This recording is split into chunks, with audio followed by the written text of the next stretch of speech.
This camera backpack is called the Think Tank First Light 35L Plus. And today on the channel, I'm going to share why after 7 years of putting Think Tank's First Light packs to the test, this has become my go-to backpack on documentary film shoots, and why I think it might work for you too. Hey everyone, if you're new here, my name is Austin Meyer. I'm a documentary filmmaker, cinematographer, and National Geographic explorer based in the San Francisco Bay Area. Here on the channel, I share the field-tested skills, mindsets, and lessons that have helped me on my journey as a documentary filmmaker. First off, this video is not sponsored. There is no money involved, and Think Tank has no idea that I am making this video. However, Think Tank did send me this bag for free about 2 years ago.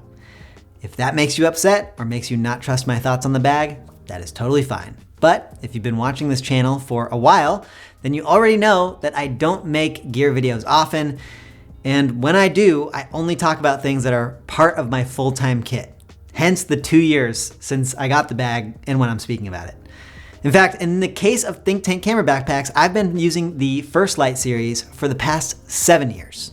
The backpack has been with me in the jungles of Rwanda while filming wild mountain gorillas. It's been with me while covering wildfires in California, documenting 100-mile ultramarathons, and everything in between. And it's still my go-to pack every time I'm heading out for a shoot.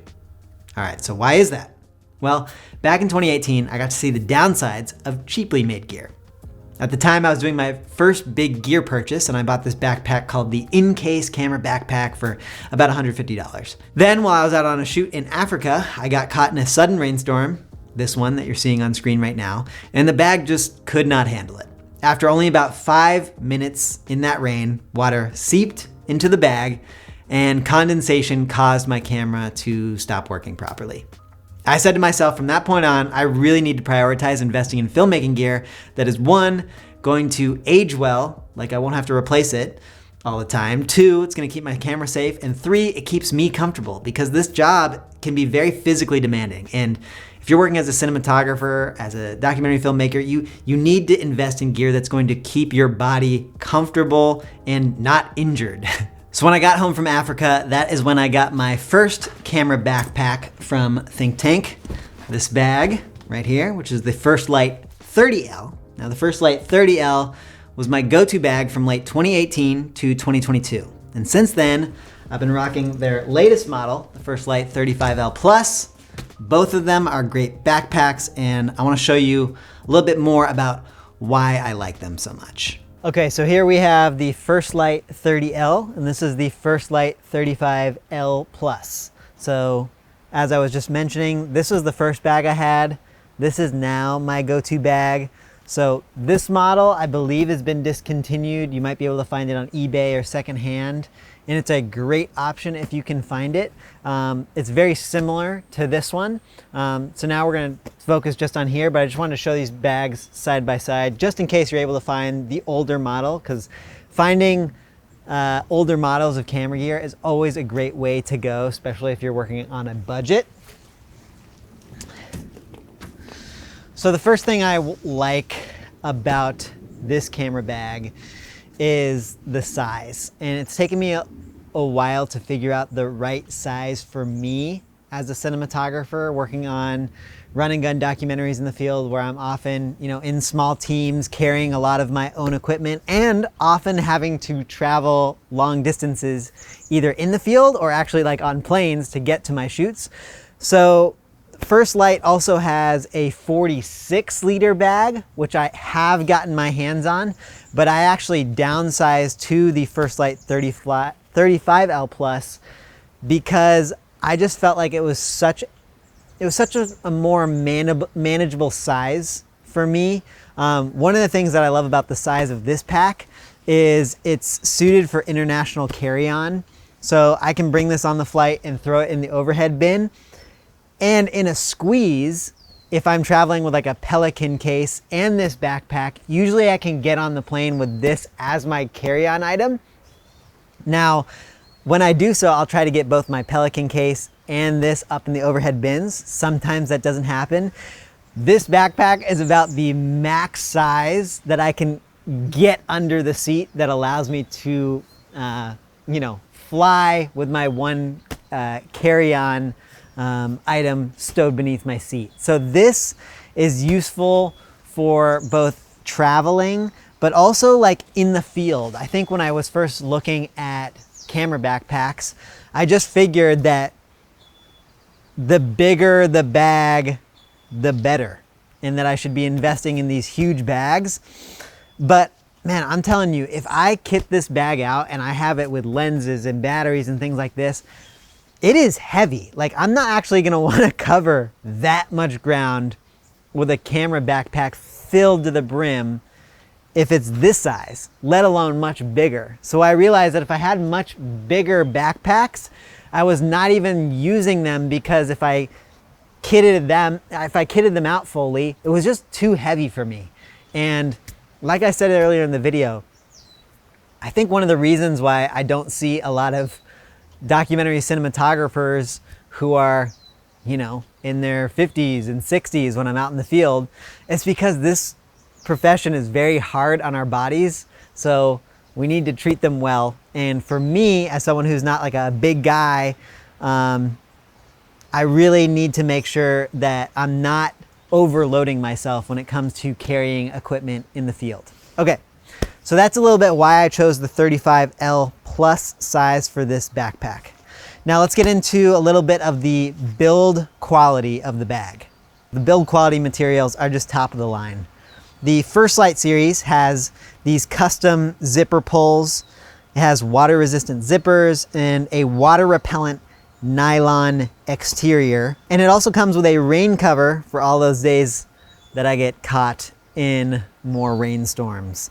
I also really appreciate the attention to detail when it came to the amount of padding on this backpack. And so specifically, I'm talking about like all this area where your back is, the straps on the shoulders, and the hip belt. The hip belt is very wide, it's very padded, and it does what a lot of camera backpacks report to do, but don't do that well, which is the hip belt actually is solid enough and padded out and just sturdy enough that it actually takes some of the weight of carrying all this camera equipment in the field, so it takes it off your shoulders. I'm sure that there are plenty of features within this bag that you can look on the Think Tank website if you want to get to know every single pocket and every single strap on this bag, but I just want to run you through how I am using this in the field and how I'm typically kitting it out on my most regular shoots. So again, when I am working as a documentary cinematographer, say I'm out in the field right now. Oh no, is it gonna rain? At least I have a water repellent bag. If I'm working as a documentary cinematographer in the field, I'm usually gonna have my FX6 camera with me and my tripod with me, and that's out. I'm never really like stowing that away. So that's not what this camera backpack is about. I'm not stowing my FX6 in this bag. Usually I'm stowing everything that I might need while I'm running around in the field for the day. And so as I'm going from location to location, I'll throw this in the car, I'll put it on my back, I'll stage it in another room while I'm running around with the camera.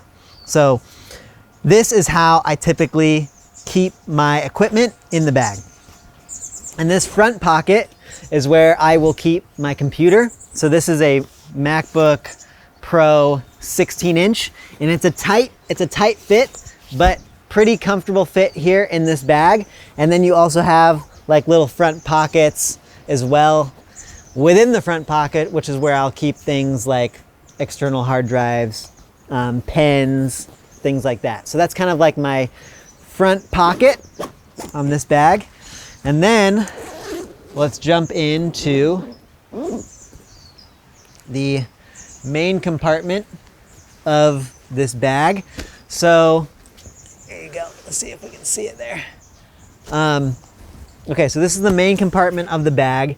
And again, all of this is completely modular. And what I appreciate about these pack dividers in this backpack is they are soft and yet very sturdy. Like you can put a lot of weight on these dividers. They're not budging, but they are also like very soft on the gear. They're not gonna like scratch or do anything like that. Some of the bags that I've used in the past, like you put your camera in and just like breaks the divider, it falls down, things like that. That never happens in this bag.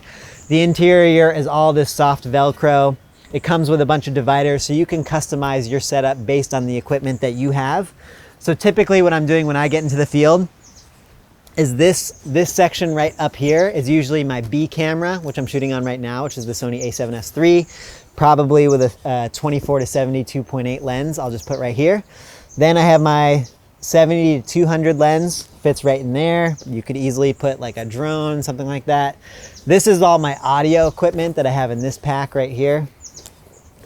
I have a 24 to 105 lens. I have a 50mm prime. I have a couple, Sony BPU and Hawkwoods batteries for the FX6. And then I have some filters, ND filters for my B camera if I'm doing an interview. And then I have things like a white balance card, a rocket blower, some of those accessories. And then that's the main compartment.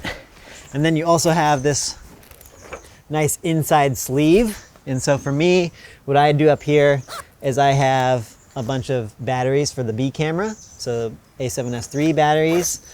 And then in here, I have some gaff tape. I have memory card holder. And then I also have a multi-tool. And then in the bottom compartment, I have an extra pair of headphones. I have oil absorbing sheets if I'm doing interviews so people can kind of wipe away the sweat on their brow. And so this is a pretty typical pack for me. Again, I'm not bringing like a ridiculous amount of equipment because that means I have to carry everything all day. I'll be lucky if on, a lot of my shoots, if I have a production assistant who I can hand this off to. So usually I have to be responsible for putting all this weight on my back and carrying it from location to location, carrying it all day. So that's why I try to be as selective as possible with the equipment that I put in here. And yeah, that's kind of how I use this backpack. And honestly, it's just, it's so solid and it just fits my needs for the way that I shoot. Now, I'm not one of those people who's going to tell you, hey, this is the best backpack ever in the history of the planet, and if you're a serious filmmaker, this is the only thing that you should buy. Look, I'm sure that there are a bunch of great camera backpacks out there, but if you are someone who works as a run and gun documentary cinematographer, who travels a good amount for work, and who wants to invest in a high quality bag that's gonna last a long time with comfort and build quality in mind, I would suggest at least giving it a try at your local camera store. Because over the past 7 years, the First Light series has absolutely worked for me. So much so that I haven't even looked around at other camera backpacks. And that honestly brings me to my last piece of advice to leave you with in this video. And that's when you find something that works for you and your shooting style, stick with it. Don't worry about what other people have or the latest and fanciest upgrades out there. Find what works for you and get on with creating stories. I'll see you next week on the channel when I'm going to dive into the 5 most hotly debated ethical questions in all of documentary filmmaking. Until then, go out and tell some stories.